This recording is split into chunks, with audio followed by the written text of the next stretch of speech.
Hey y'all, I wanted to talk about poster girl, anti-fashion environments, the mysterious mundane, and extending beyond relatable fashion images and into the hyper average in order to create meaning.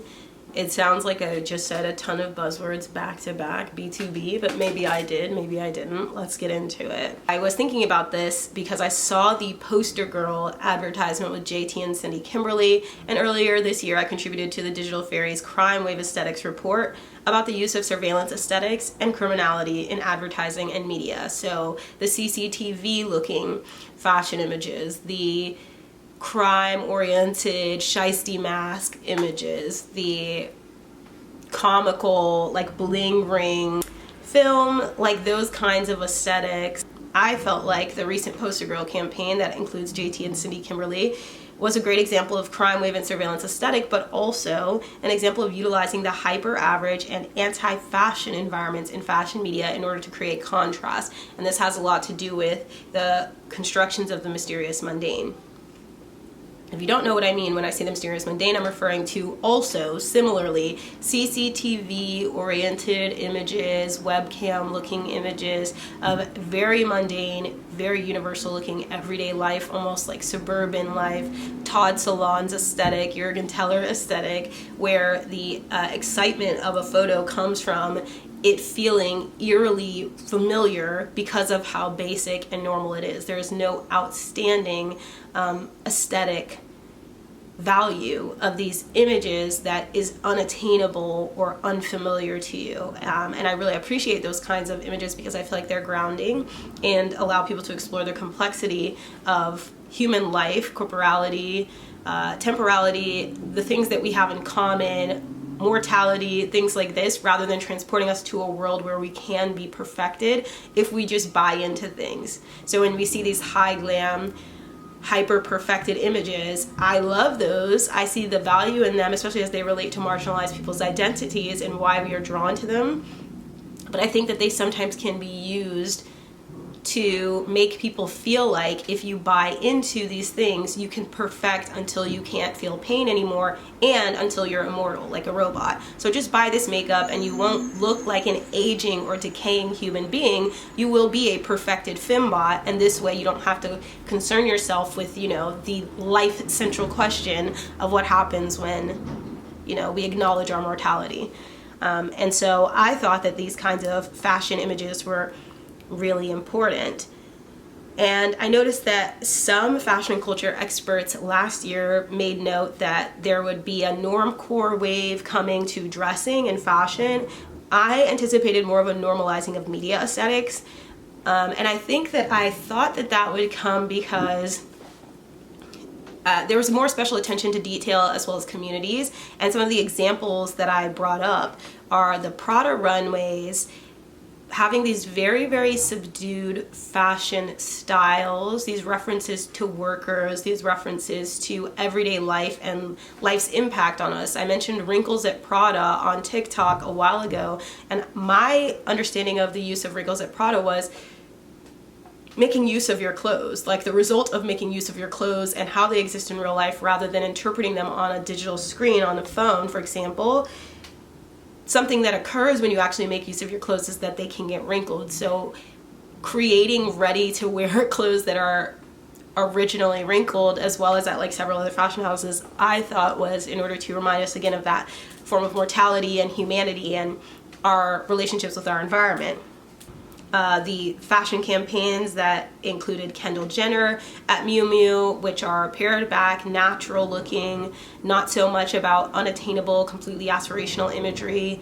Miu Miu's Dweeb Couture, which again is about like these windswept hairs on the runway, people wearing glasses, meaning they have to actually function in society and not just be so vain. And you need glasses so that you can do things like read and see and maintain your safety. So this is again a commentary on people, the impact of existing within the real world, and contextualizing fashion in the real world, and like lifestyle oriented brands dominating. Bottega, Martine Rose, Ralph Lauren has returned to the zeitgeist. The return of Phoebe Philo allegedly to fashion industry, who was known for her work at Celine, which was very pared back, minimalistic, supposed to function and fit into the average working woman's life or the luxury working woman's life.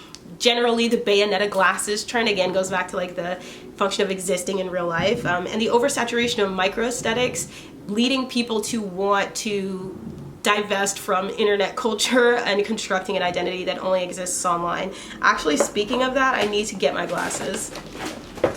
Like, I actually can't see. So, my point was, the more attention to detail that we're expected to pay when things get pared back like this and start, you know, looking, when things start looking a little bit more mundane, is that you pay, hopefully the outcome is that you're going to pay closer attention to the subject because it's contextualized in an anti-fashion environment, and it's more pared back around it. This way they can increase the quality of detail and design.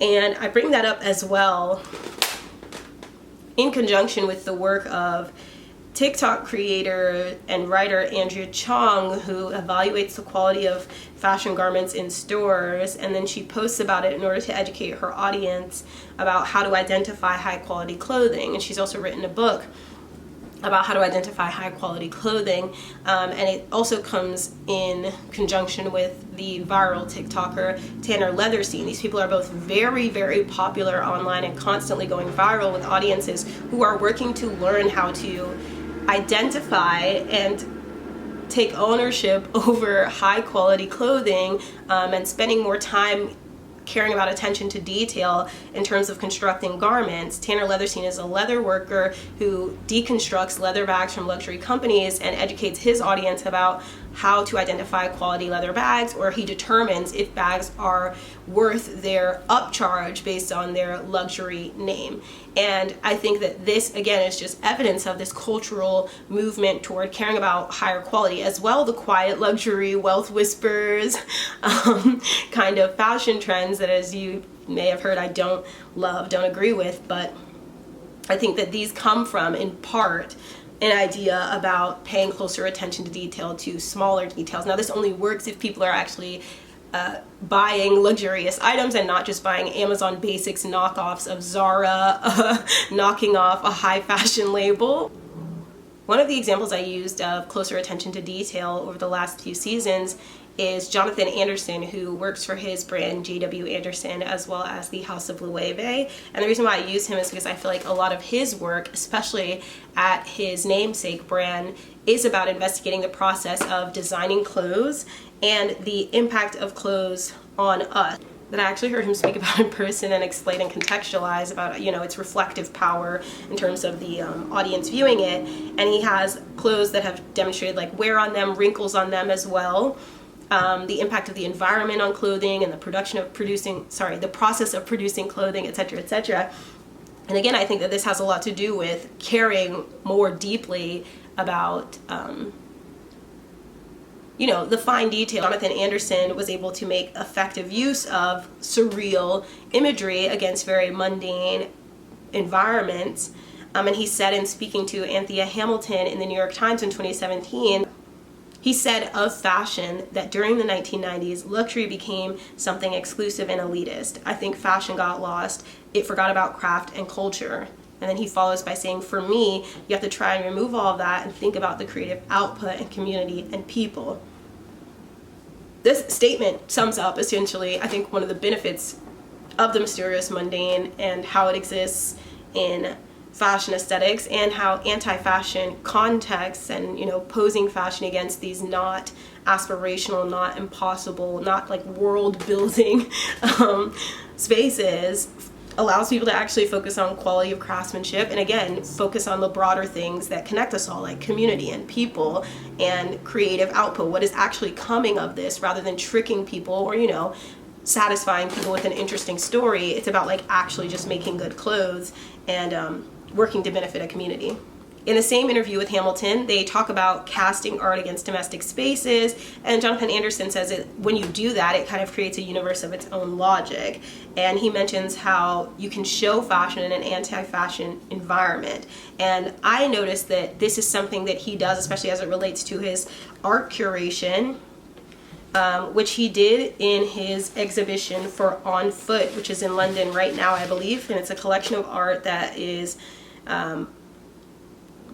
used as inspiration for and reflective of his work at the House of Loewe and J.W. Anderson, and a lot of it is contextualized in these domestic looking spaces. And I think casting this art and casting fashion against these spaces gives people the opportunity to spend more time with the work, but it allows you to spend more time with it and see it in a way that allows you to build a relationship with it rather than just focusing on your ability to be teleported away from it. You can kind of think about the impact of the clothes on his customer, on yourself, on his process, how it relates to the art, etc., because it's placed in this domestic context rather than it being this like teleportive, like transformative experience. As some of you know, I was reading this book called Fashion Installation by Adam Geksky and Vicky Karaminas, and it talked about how installation implies an activation of space, and the book is just entirely about the relationship between space, art, and fashion, and how we interpret it in different contexts on a body, how it relates with where the body is presented, if it's on the catwalk or a fashion presentation, etc. And what I wrote is that the context in which fashion is displayed can work to eliminate the body, this is their words, eliminate the body, subsume the garments under extravagant pageantry of the presentation. So in my opinion, it exalts the body and the fashion when you present them in mundane context and allows us to interrogate the work and its complexity more closely, but also the person, the subject's complexity as well. I don't think it exalts it in the same way that perfected, high femme, high glam fashion images do. I think it exalts it in humanizing it simultaneously. I think that there's like, it's exalted in the way that someone giving birth is exalted. It's not something that's, not of this world. It is something that happens in this world all the time, but it's still amazing. It's still incredible. And I think that interpreting fashion in an anti-fashion environment or looking at fashion in these very mundane contexts places stronger emphasis on actually taking time with the fashion, for better or for worse. It isn't to say that it makes the fashion better. It means that it, in my opinion, can strengthen some of the relationship in one direction between you and interpreting the fashion. But I also think it's great to have fashion that's contextualized in a very extravagant, aspirational, fashion-y, typically fashionable context. I think that both have power and have impact and resonance, but I think that my value, my personal interest, I should say, is in this kind of Jurgen Teller, Todd Solondz, suburban, mundane, Meliana Julian aesthetic of valuing and appreciating the things that are most normal. Okay, so the way that this relates to the poster girl images, because I know people are like, girl, what does this have to do with anything? The way that this relates to the poster girl images is that when you look at the work, you see that the work is casting the mundane against these more intense extremes. In this case, you'll see these regular looking, average looking people. They don't have like an extraordinary proximity to desirability across any axis. They look like me and you and everyday people. And then Sydney Kimberly with her very, very tall stature and her pleasers, I'm pretty sure she has on, and this very outlandish adult intimacy oriented outfit that poster girl is known for, and this kind of outlandish, dramatic fashion. It intensifies the extremes of the work, and so it could be about drawing focus into the craftsmanship of the fashion, or it could be about drawing focus into the drama of the fashion. And I think poster girl's intention there is to draw attention to the drama, the sexiness, the colorful combinations, the absurdity, the camp, the silliness, the fun and excitement of the idea of their work. I didn't even know that these pieces would necessarily be sold by poster girl, but it's kind of like the semblance of what poster girl is meant to be, is to cast this dramatic look against the rest of what's going on in fashion, or the rest of what's going on in a room. In this way, they can create meaning out of the entire landscape using contrast to focus on more than just the subject and just the design, because you're filling in the gaps mentally between how they conflict with each other. When you take a look at the poster girl ad, you see these very overtly anti-fashion spaces. You don't really think of a courthouse and then think of fashion. There are generally actually strict codes in terms of dressing and appearance that you think about when it comes to a courthouse grays and neutrals, boring, mundane aesthetics. And so when you see something that is the complete opposite, it intensifies like the contrast. This is a way of creating massive contrast. You're enforcing a kind of broader symbolic connotation of the work that maybe isn't automatically interpreted. Okay, so in the video I talk about how they say that art object is defined by the absent substance, because an artist created a work that removes sandstone from a space, and that's like where the art is, the fact that it's removed from a space, so it creates an absent substance. And in my opinion, what I was saying is that the mental gap that exists between the completely contrary context against the subject is the absent substance. Like the fact that you're looking at a courthouse but there is no court happening, or like there is court happenings but it's like somebody wearing adult nightclub clothing, and then you're looking at someone in adult nightclub clothing but there is no adult nightclub. It's not just a person in a weird space, it's like plus you get the fact that they're missing the normal space they're supposed to be in, plus the courthouse is missing the normal stuff that's supposed to be in it as a part of the way that you interpret the work. And I think it has to do also with the time spent processing the work. And it creates this absent substantive dissonance in the work. And that's what... Yeah, I think that that's the main point, is that it creates dissonance and it creates discord and unease in the same way that the Chris Maggio male chef images did. And I really like that. I think that that level of dissonance is something that's necessary and deserved of the fashion audience. You should have some sense of dissonance and discomfort and, you know, nonsense when you're looking at fashion images. I don't think that everything should be spelled out, and I think that it means more time spent with fashion images, first of all, hopefully more time spent with yourself and less time like algorithmically tricking yourself into thinking that you're inadequate and imperfect, and that there are things that you need to consume in order to get yourself closer to perfection, which will never happen, and which is good. We should not be close to perfection. The thing that makes us beautiful is that we're human, blah, blah, blah. But yeah, I think having the opportunity to force people out of, you know, just feeling completely comfortable looking at a fashion image because it's so perfected, or even is just so mundane. I think having the massive dissonance and discord that comes from images like this, someone dropping their drink and then there's a sexy woman on the street and then the rest of the environment is completely not fashionable, good. Take time to process that. Spend more time with fashion images. Make looking at fashion images about more than just feeling like you are imperfect and there's a way to buy into perfection. Because I feel when people look at the Poster Girl ad, they should be relating to all aspects of it. But maybe they aren't. You know, who am I to say? But that's what I was thinking about the Poster Girl ad. I don't even know if this gave more complexity to what I was trying to say, but hopefully it did.